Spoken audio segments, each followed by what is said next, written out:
The 2024 NFL Draft is just around the corner, and if you are like me and us here at Chat Sports, can't wait, you're hyped, you're excited for it, then show it by liking today's video right now as we break down a 7-round Dolphins mock draft. First, some notable, relevant players who are off the board for Miami.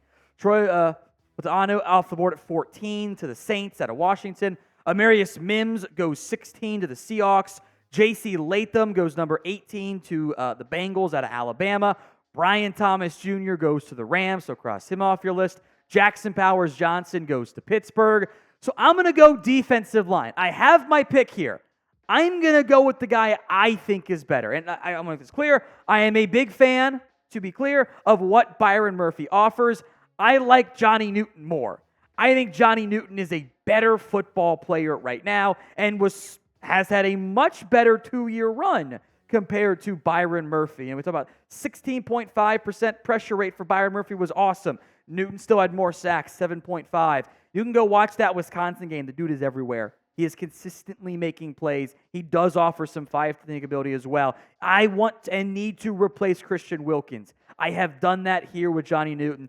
Everyone wants to go undersized DT. You're Geno Atkins. This one actually might work. Another good comp is what I was hoping Mo Hurst would become. Of course, that did not happen at all. There's a pass rush moveset. There's power. He fires low. He's a really good block shedder. I value that a lot. Better in 2022, yeah.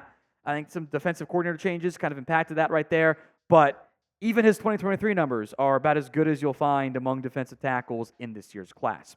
There were options, though, for Miami. Xavier Worthy was there. If you want to take Byron Murphy, I would not be mad at you. I said, yeah, I get it. Both those guys will be top 25-ish players, I think, on my board.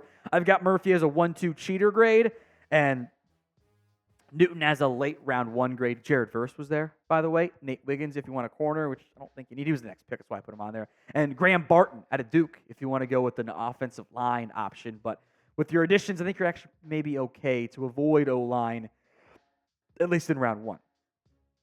So of those two notable defensive tackles, which one would you rather draft?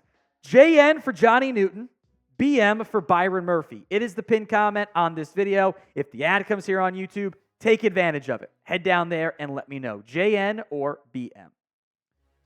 Some recent picks in the second round. Jalen Polk off the board, Zach Frazier, Patrick Paul, Michael Penix, which I'm surprised he fell to 53, by the way. That's why I put him on there.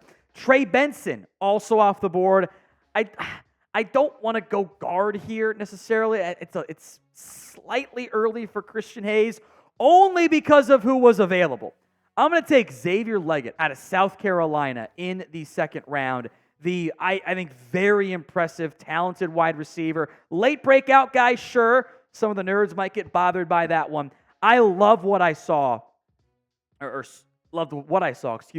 out of Xavier Legette this past season. I think the production is very impressive. More on him in a moment. I did pass over Christian Hayes.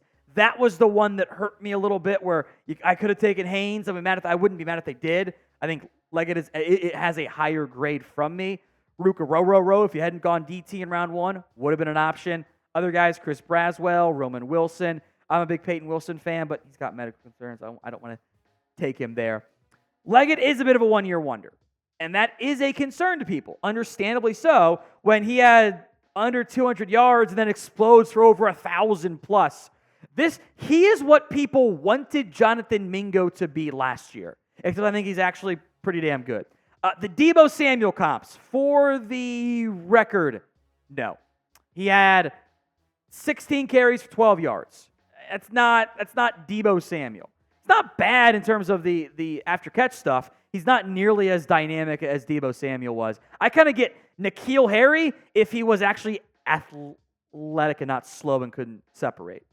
4.39 40 and a 10.06 broad for Xavier Legette. There's as a number 3 option and then sticks over as your 2. Love that idea for the Miami Dolphins and gives them some bigger bodies than what they have currently on the roster. This edition of Dolphins Today is made possible by Game Time. Prices tend to drop as the events get closer. But that can also make it a bit stressful in terms of, when do I buy the tickets? Do I buy it now? Like, it can be a bit anxiety-inducing, right? Game Time takes the guesswork out of buying tickets to your next big sporting event, concert, comedy, theater, whatever. Use promo code CHATSPORTS, CHATSPORTS, ChatSports, over at GameTime.co. Once you download the app, create your account, for $20 off your first purchase. Marlins games, in part because they made some bad decisions this offseason. They're bad right now. That's okay. Tickets are super duper cheap, which I think is kind of enjoyable because it's still an afternoon at the ballpark or evening at the ballpark, whatever. Use promo code CHATSPORTS for that $20 off. CHATSPORTS, ChatSports. Link will be in the comments section and the description of today's show. Game Time's guarantee means you'll always get the best price. You find tickets in the same section and row for less, they'll credit you 110% of the difference. Now, I don't have a third or a fourth round pick, so I can't fill all my needs. So it's not a great option for me at offensive guard, but it is an option for me. Isaiah Adams, and part of the reason why I'm intrigued here is this gives me flexibility along the offensive line. He's kind of played all over. He's played a bunch of different spots. He's played left tackle, left guard, and right tackle. I think his athletic profile suggests better at guard. I thought he played better at guard as well. Having played left tackle, left guard, right tackle, he could play right guard for you, which I think is kind of your weak point at this particular moment. Did more zone than gap runs. That fits what the Dolphins tend to prefer along the offensive line. Not an elite athlete, but a good athlete enough there. I got a fourth-ish, fifth-ish round grade on him, so I like the value there for Miami. Sixth round we go, and I think this is a steal. I use the PFN Mock Draft sim. I think they're too low on this guy. Mohamed Kamara out of Colorado State. The production is wildly impressive. 3 straight years with at least a 15% pressure rate, and that ballooned to 18.7, 13 sacks, 17 TFLs in 12 games played, 5 career forced fumbles, a bunch of special team snaps there. He's not an elite athlete. He is a good athlete, above average athlete right there. A little undersized. He's not even 6'1.5", 248, but there's special teams value. There's production value. He is older. That's why he's kind of available at this stage. I've got I think it's a fourth, whatever I said earlier, it's a fourth-ish round grade on him. It's age, limited athletic production. In the 6th round, though, it's a no-brainer pick as far as I'm concerned. Now, we are so close to 56,000 subscribers. We're 148 away. Help us get there. Hit that sub button right now.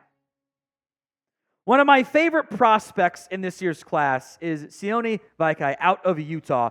Why do you like him so much, Tom? He played running back at Utah too. They were so decimated by injuries, they're like, all right, you know what? Screw it. Let's try this guy out there. He had 20 forced missed tackles on 42 carries and 11 catches. It's ridiculous. He was actually really good as this wildcat running back, slot receiver. I would actually be open to trying him in the backfield. He averaged 7.5 yards per carry. It's ridiculous. Now, he played defense mostly for years. He was a safety by trade. This is the ultimate, this is going to be my 53rd man on the roster, and he can do any side of the ball in a pinch if I had to. And I think will be a core special teamer as well. I think safety is where he probably ends up playing, which is a need for Miami.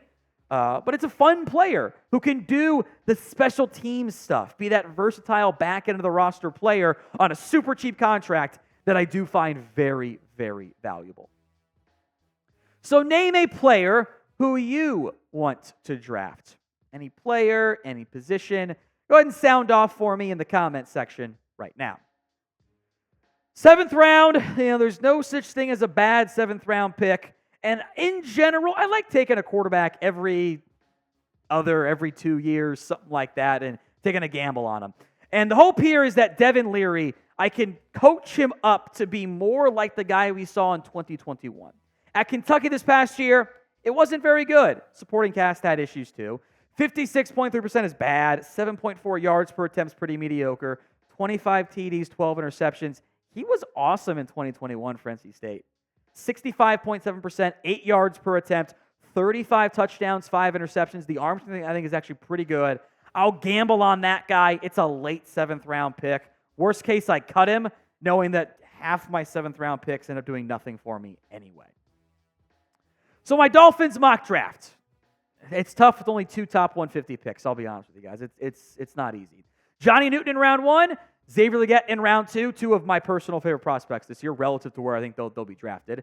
Isaiah Adams to give me some guard depth in the 5th round. Mohamed Kamara to help out at edge rusher in the 6th.